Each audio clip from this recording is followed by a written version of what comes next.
With Lucky Land Slots, you can get lucky just about anywhere. Dearly beloved, we are gathered here today to... Has anyone seen the bride and groom?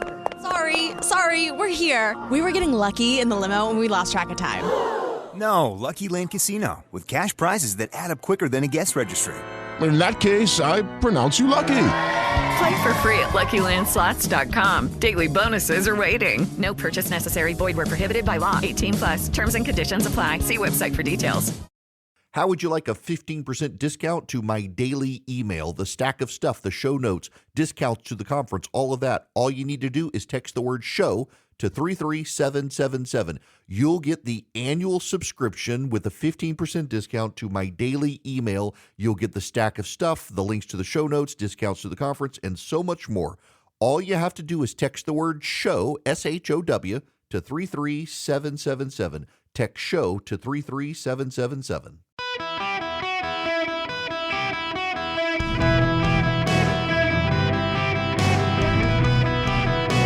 Welcome to the Eric Erickson Show podcast, Hour 2. Ladies and gentlemen, boys and girls, it's Eric Erickson here across America. The phone number is 877-973-7425. Should you wish to be on the program, always great to have you with me. As always, text DATA, D-A-T-A, to the number 33777. You can pre-order my book and get the daily show notes. Now, my kid called me during commercial break and says, I got your joke of the day. Oh my. I apologize in advance, but I'm going to share it with you so I can get it out of my head. What character in Scripture was the best with money? Who did better with money than all the others in the Bible? Well, that would be Pharaoh's daughter, because she went to the bank of the Nile and pulled out a profit. Ba-boom. You preachers, listen, y'all can feel free to use that one on Sunday. From my kid. Okay, we got to move on. Are you an introvert? Are you? So I play an extrovert on radio. I don't like people. I don't like crowds. They physically exhaust me. We'll be doing pre-orders for the gathering. We'll do it in August again this year, shortly. And I have to tell you that it is a physically exhausting event of multiple days. Normally, I would take off the Monday after the gathering. One year I took off the Monday and Tuesday. It was probably 2015 when we had all the presidential candidates there. It was so exhausting. But this past year I couldn't because I started on a bunch of radio stations the day after, and I had to be on air. I didn't want to guest host when all these stations are coming online. I was thoroughly exhausted. Absolutely. Being with people does not fire me up. I know people, like I've got one friend of mine who is an extrovert who makes other extroverts anxious. He's so into hanging out with people. So a buddy of mine, he's funny. His name's Ryan. Ryan and I have a friend, Justin. Ryan has never met a stranger and is your best friend, life of the party. And Justin is such an extrovert that even Ryan feels like an introvert around him. And it's just funny to see. I was in Atlanta on Thursday night for a large event, and then on Friday went to a concert for a friend of mine. I was surrounded by so many people for 2 days. I just had to sit in a room of silence and do nothing after that. It exhausts me. And I can do it. My wife is ultimately a hermit. My wife, if she could live in a cave with no people around, she probably would. And my kids are almost as bad. Now, to some degree, it's because of me. I am to blame. I feel a little guilty. In 2016, having people show up at our house to threaten us and the kids harassed at school. And we'd go out and people would bother them. And sometimes even now we go out and people just come up. And they're all very nice. These people now, they're very nice people. But my family, we hadn't really liked crowds since people started harassing us in 2016. And we had to have security at the house. And now when people come charging, it's always my fault. It is my fault. And the people are very nice, but it makes my family very uncomfortable. They are hermits. They would prefer to stay inside. They would prefer to not mix and mingle with people. And frankly, technology has made it very easy for the introverts to pretend to be extroverted. I get exhausted by text messages. Is it just me? I get exhausted by text messages. In fact, I can pull my phone off the charger here. Let's see here. I've got 95 unread text messages. Just so you know, as of right now, I have 95 unread text messages on my messaging app. I have 22 unread messages, direct messages in Twitter. I have 17 unread messages in Instagram direct messages. I have, let's let it update here. I have 299 unread emails. I was at 0 this morning, if you want a sense of how many emails I get. And my personal favorite,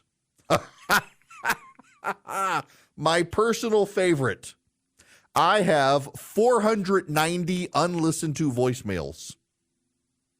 490 unlistened to voicemails, that's an accumulation over time. 299 unread emails that have come in really since I started the show. 21 now direct messages on Twitter, 19 on Instagram, 95 unread text messages. I like get anxiety from text messages these days. At some point, you know that there are all those studies that say there are only so many people you can be friends with. I feel like I've reached that point. Like people want to go out with me. They want to go catch up. They want to grab a cigar, grab a beer, hang out, whatever. I am starting to get anxiety by it because I'm also a people pleaser. I like to tell everyone yes, and I'm starting to think, I can't keep doing this. It exhausts me. Well, all of this is to say that Bloomberg has a piece out by Allison Schrager. The introverts have now taken over the U.S. economy, and a lot of it has to do with the shift during the pandemic. A lot of people started working from home and staying home, and they didn't have to change clothes, and they don't want to go back out of their house now. And it is dramatically upending society around us. It's making, for example, technology companies more valuable, not just because of their technology, but because so many people are using now messaging apps and even a VR, like Apple's coming out with its Vision Pro or whatever they're calling it, the headset. I did order one. I've started to think I should cancel it because it's just going to be a glorified TV screen, I suspect. But I'm intrigued. I've got the Oculus. My kid likes to play the games on the Oculus, which is the Facebook headset. But you can, like my son has friends in multiple places that he doesn't see on a regular basis, and they're always online together. It's the perfect introverted platform. And for us in the house, my wife loves it. He's with his friends every day, interacting with them, but they're never in the house. He actually had a friend come over on Sunday, and they play tennis. So my kid, they don't have enough kids for a soccer team for school this year, so he decided he wanted to do tennis. We're like, get out of the house. Go enjoy yourself. Move. Getting both of the kids out of the house is great. He's taken up airsoft, and he and his friends have been going outside and shooting each other with the airsoft, little plastic BBs. And he's been having fun. Trying to get him to be a little more extroverted and to get out of the house and get out of his shell has been one of the things we've been pushing, just to get him off a couch and moving. Both of our kids, we want them up and moving. But as for adults doing this stuff, one of the weirdest trends of the introverts taking over is that the average restaurant packed house time in New York when restaurants are fullest in 2019, and then after COVID, really into 21 when stuff started opening back up, was about 8 o'clock. You go to a restaurant about 8 o'clock, it's going to be slammed. Now, because the introverts have taken over, 5 to 6 o'clock is the most crowded restaurant time in New York City. Because people go out, they eat, and then they want to get home. Alcohol sales at bars are down nationwide. People don't want to hang out at bars. They want to stay home. Now, drinking is up among Gen X and boomers and older millennials. But among younger millennials and Gen Z, they've stopped drinking. They've stopped having sex. They've stopped engaging with society generally. Netflix and chill has become Netflix and no chill, and you watch the movie at your house, and I'll watch it at my house, and we'll talk on the phone about it. It is a bizarre thing that's happening in society. But couple that with this. as the rise of introverts in society has increased, you know what else has increased? The rise of mental health issues. And you know, one of those, and again, your experience with your family, spare me the emails, please, may be different. But I will tell you, the Wall Street Journal has now done a study on this, or a story. The New York Times is now doing a story on this. You know, one of the big rises in mental health is the use of high-strength marijuana among the young. That there is now a study after study after study shows that the potency of, for example, vape marijuana for those under 25 while the brains are still forming is leading to serious anxiety, dependency, schizophrenia, all sorts of mental health issues. The marijuana of today is not the marijuana of 15 years ago. And people over 25 tend not to have problems. Now, for some, it does apparently give relief for epilepsy and other issues, but the dosage and potency of it really do matter when it comes to mental health. And so the more rampant use of high-strength marijuana is contributing to anxiety. The inability to socialize is contributing to anxiety, and the loneliness. In and of itself, loneliness is contributing to depression and anxiety. People got really invested in the idea that they could be their own person in society. They could stay home in their PJs all day. They could do their work over their computer, and they never had to interact with other people. And if they needed groceries, Instant Cart could deliver it. And if they needed food, DoorDash could deliver it. But in the process of becoming more isolated, mental health issues have spiked. So what does all this mean for you and me in the world today? Well, part of it means that if you're investing in pharmaceutical companies that specialize in anxiety medicines, well, that's probably where the markets are headed. Clothing manufacturers who make athletic wear that you never have to get out of, probably going to do better than those who make fancy dresses and suits. And restaurant stocks, probably not so good, but alcohol stocks doing well right now, just not long term unless Gen Z starts drinking, and there are no signs of that. But also a population decline, a mental health explosion and a population decline as people are staying home. They're not interacting with each other, and they're not making babies. They're not getting married. You know the one thing that will solve this, though? I was having a discussion with my 18-year-old last night. And I'm not joking here. It sounds like I'm joking, but I'm not joking. Do you know the one simple thing that could solve the population crisis in America and get young women into marriage and having babies? Taylor Swift and Travis Kelce getting married. You think I'm joking? Think about the influence that young lady has on so many American girls. She gets married and has kids. You're going to see a massive explosion of girls who want to get married and have kids. And all I can say is she would do every father in America a huge favor if they have a small, discreet wedding. You will save us all a lot of money, Taylor Swift. If the two of you get married and you don't have a big, flashy wedding, it is a small, small, small affair that is not flashy, because every girl in America is going to want to do what you do. So keep it small and humble. Have a lot of kids, and you will single-handedly save America, Taylor Swift. It is remarkable how many people in this country will do whatever that lady says. And by the way, apparently a very, very nice person, she and Travis Kelce both. But all I'm saying is we have this isolated world of people who develop these followings among certain celebrities, and she's the most influential of all. She could single-handedly shake America out of this introversion. My goodness, you go to her concert. I mean, it's clearly the only time these people have been out of their house is to go to a Taylor Swift concert. So she does more. People make friends. They get out of the house. They become extroverts again. It could save America. Single-handedly, this lady could do that. In the meantime, for the rest of us, one thing before I go to commercial break. We're not meant to be alone.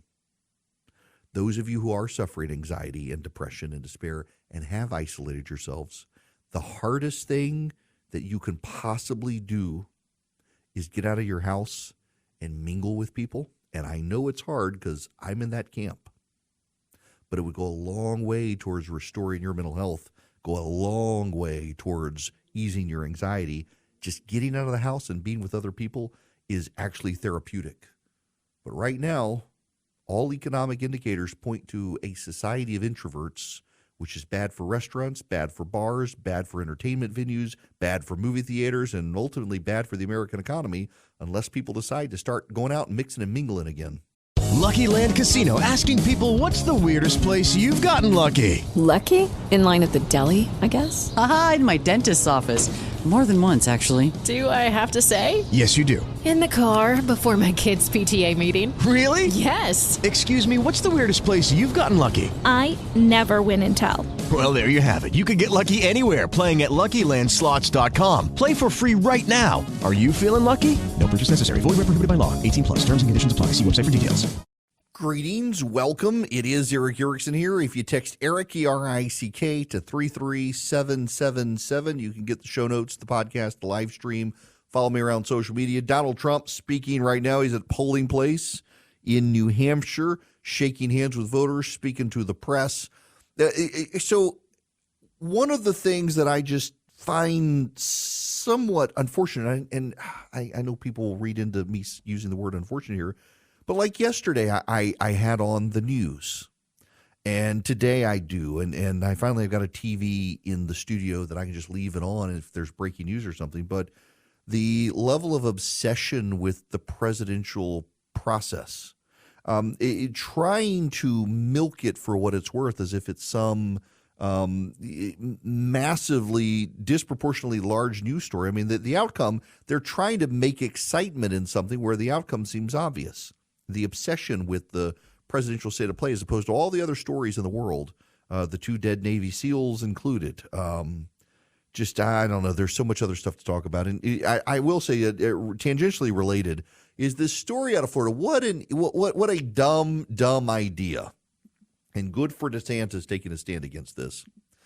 Some idiot in the Florida legislature has proposed legislation that the state would pay the legal bills of any presidential candidate indicted in the state of Florida. Well, there's only one.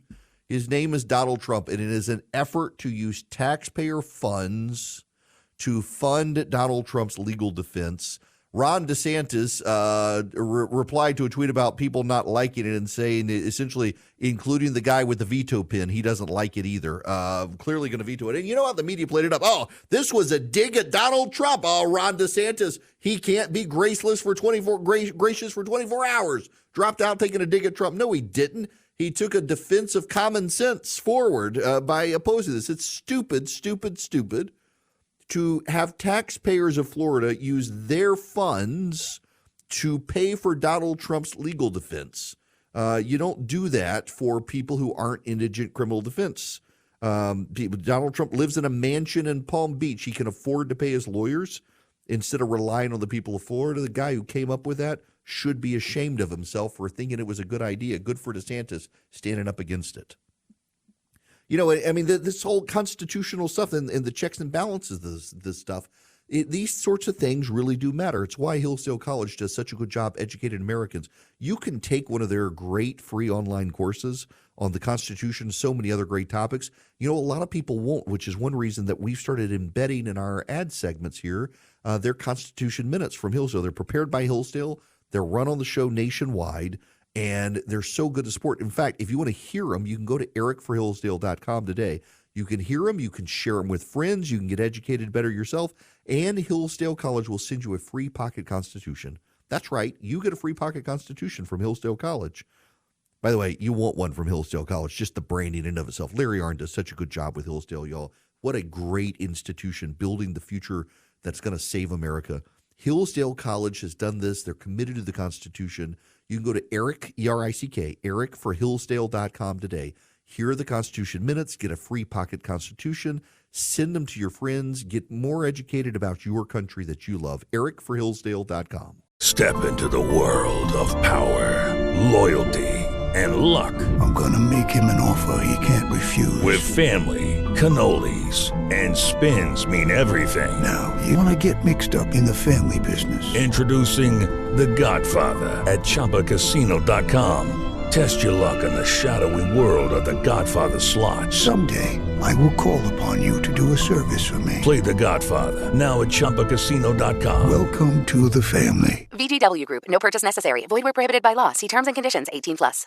Greetings. Welcome. It's Eric Erickson. The phone number, 877-973-7425. I saw this horrid, awful, terrible headline. Republicans push to legalize property owners killing homeless people in Kentucky. That's right. According to Vice, isn't Vice one of those companies going through financial turmoil, layoffs, and bankruptcy, some such? Not on with reporting like this, you can understand why. The headline: Republicans push to legalize property owners killing homeless people in Kentucky. Vice is a progressive outlet. They don't really, for all their lecturing about disinformation, misinformation, they contribute to it. In Kentucky, the state legislature is considering a law that looks like it could pass that will allow homeowners and property owners to remove homeless people from their private property and can use force to do so. And if the homeless person gets killed in an altercation, the homeowner will have a legal defense. It's a sensible piece of legislation. I need to step back and broaden this picture for you for what's going on here. Progressives have convinced themselves that homelessness is not really a problem. It's one reason they've gone to calling them unhoused. The problem is a lack of housing. And if you can't solve the housing problem, you can't solve the problem of the unhoused. Therefore, it's not really a problem. It's their way of abdicating responsibility. What they've done is they've pushed the responsibility off on property owners. Now, let's take a sidestep away from that to the broken window theory. The broken window theory is a law enforcement theory that the left put a lot of energy into discrediting because it was so effective. They claimed it wasn't. They made all sorts of excuses. They skewed the data. But the broken window of crime theory is actually a very sound theory. Let me describe this to you just so you understand. Imagine a building in your town, and that building has a broken window. Weeks go by, and that broken window has not been fixed. That sends a signal to people that the building is abandoned. And that signal translates into the homeless moving into the building, breaking in and setting up camps inside the building. Once the homeless arrive, many of them suffering addictions, well, then the drug dealers arrive. Once the drug dealers arrive, the gangs arrive, and they spill out into the community. So you have homeless and drug dealers, you have gangs, you have crime. It gets increasingly violent. So how do you solve the problem? You force the property owner to fix the broken window ASAP. And if the property owner fixes the broken window ASAP, it signals that someone's paying attention to the property. We can't go to the property. That's what they call the broken window theory of crime. How it translates into the larger world is you enforce and crack down on the small crimes, and that keeps the big crimes from happening. If you're willing to go aggressively after the small crimes, well, that's a signal to the criminal element that they should avoid the large crimes. I've mentioned to you twice now in this week at Atlanta, Georgia, crime has fallen 21% year over year. Why? Because the mayor of Atlanta and the police chief decided to go after gun violations, gun crimes, and gang violence aggressively. They started going after fighting people who possess guns, who shouldn't, who weren't allowed to, who were using them in crimes. It turns out that in Atlanta, the repeat crime offenders, less than 100 people. I mean, you could memorize all the names of the people who were the biggest elements in crime. They started going after those people, and crime has fallen 21%. Compare and contrast with San Francisco and Los Angeles, where the reason crime has fallen is because they've stopped reporting it.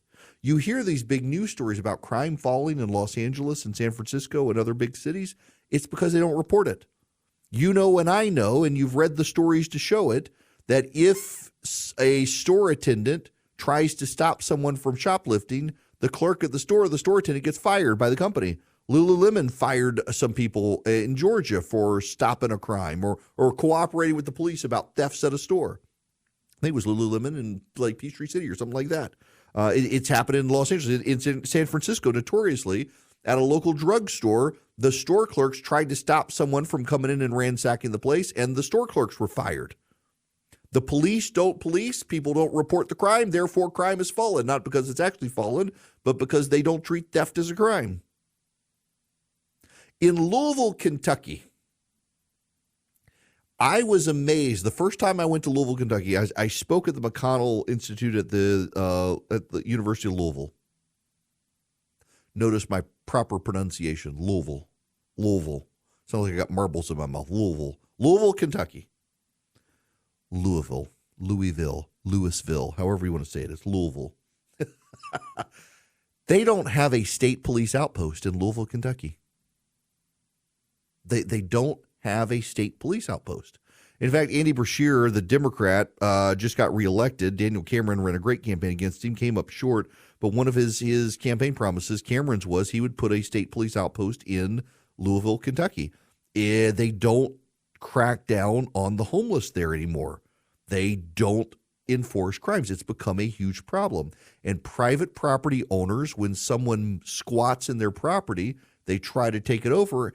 And the court system in the area, the police, everybody is slow to help them. So the legislature in Kentucky is proposing legislation that would allow homeowners themselves to remove people from their premises. And of course, the nightmare scenarios from progressives, ignoring what this is all about, is, oh my gosh, this could allow them to go in and kill people if they're late with their rent. No, it actually could not. But why let facts stand in the way in sensationalism to try to scare people out of supporting this law?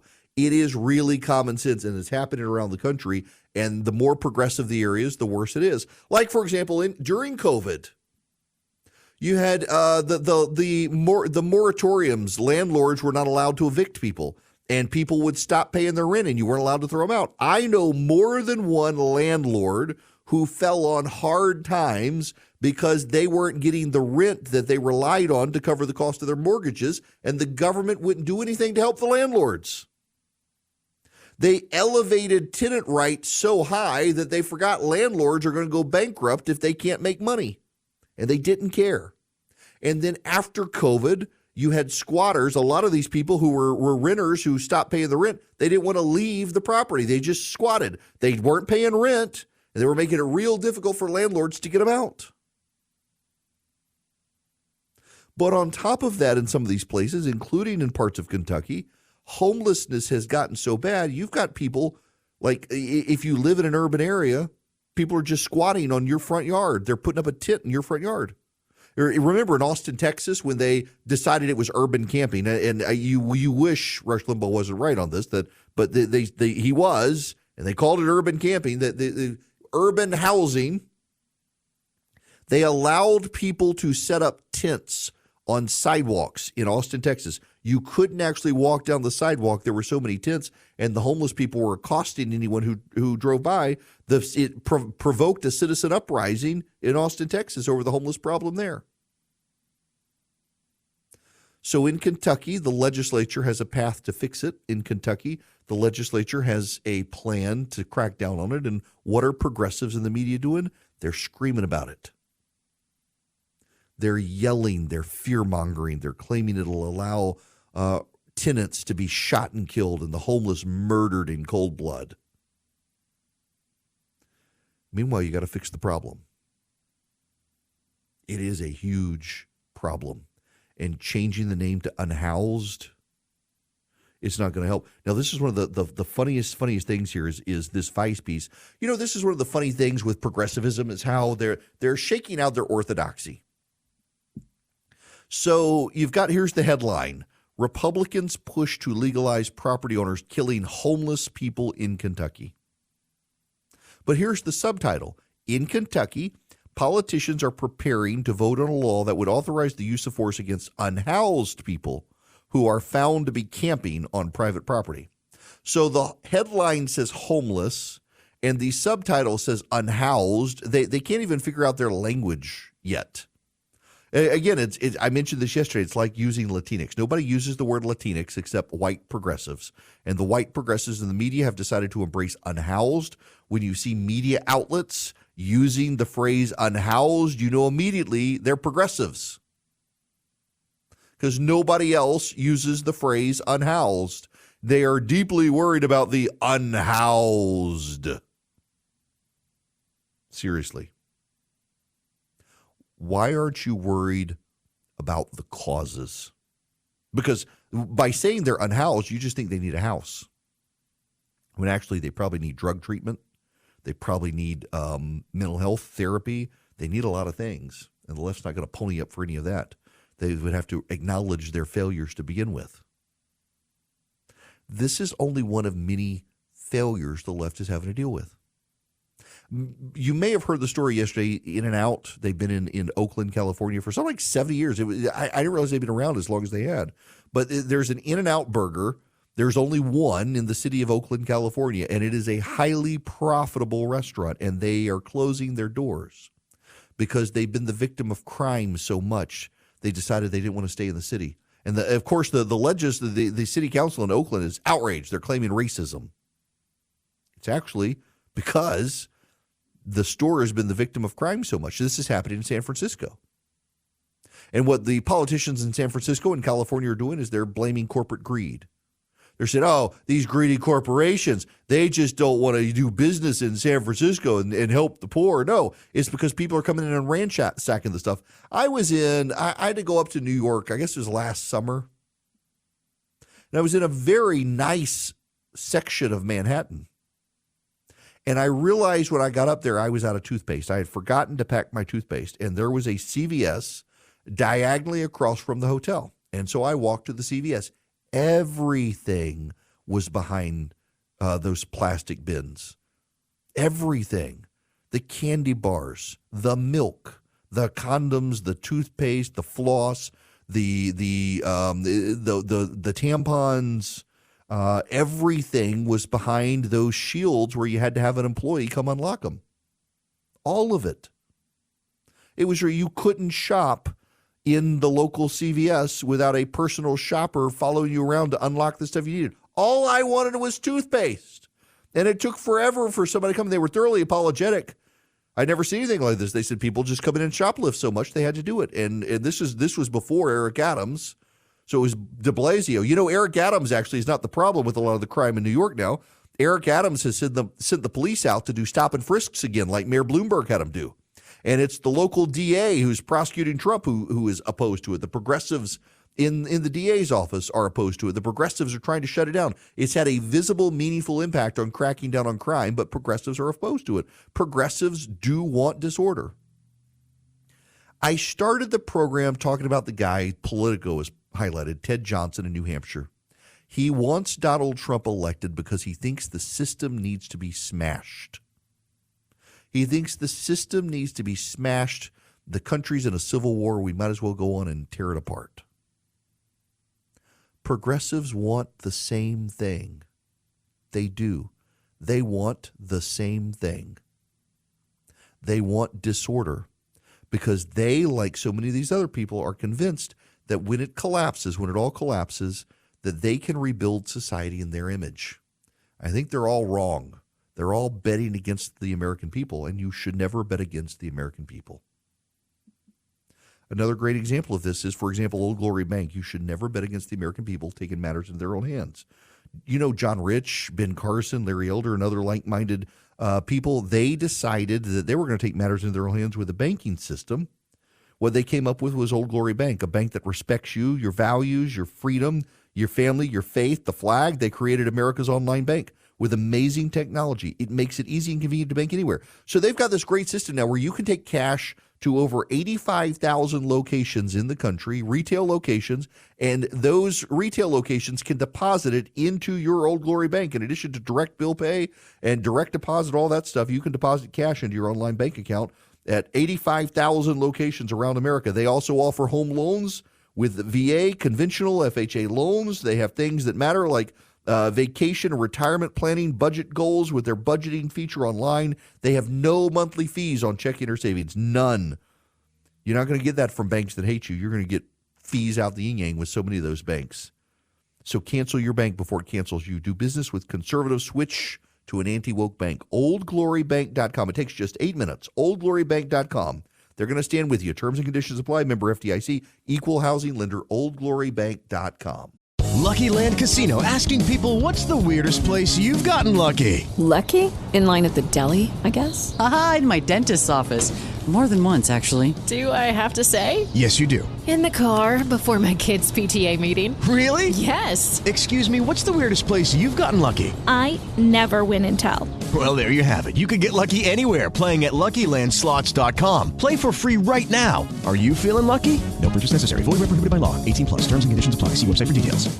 Hello and welcome. It is Eric Erickson now for your New Hampshire update. Notice that I don't think there are going to be any surprises. The Haley campaign is putting out the polling that shows she outperforms every other Republican against Joe Biden, but there really isn't any polling showing that she's going to win New Hampshire. There is some late-breaking polling that shows a little bit of a surge for her, but with DeSantis out now, a massive surge for Donald Trump. In fact, since DeSantis got out of the race, it looks like, as I've been telling y'all it would, a massive surge towards Donald Trump for Ron DeSantis. I have written and said repeatedly on this program for the last probably 6 months that if DeSantis got out of the race, it would help Donald Trump. If anybody else got out of the race, it would help Ron DeSantis. And as I predicted, it has come true. Ron DeSantis got out of the race, and almost all of his voters have gone to Donald Trump. I just see there, and I'm going to talk about this when we come back.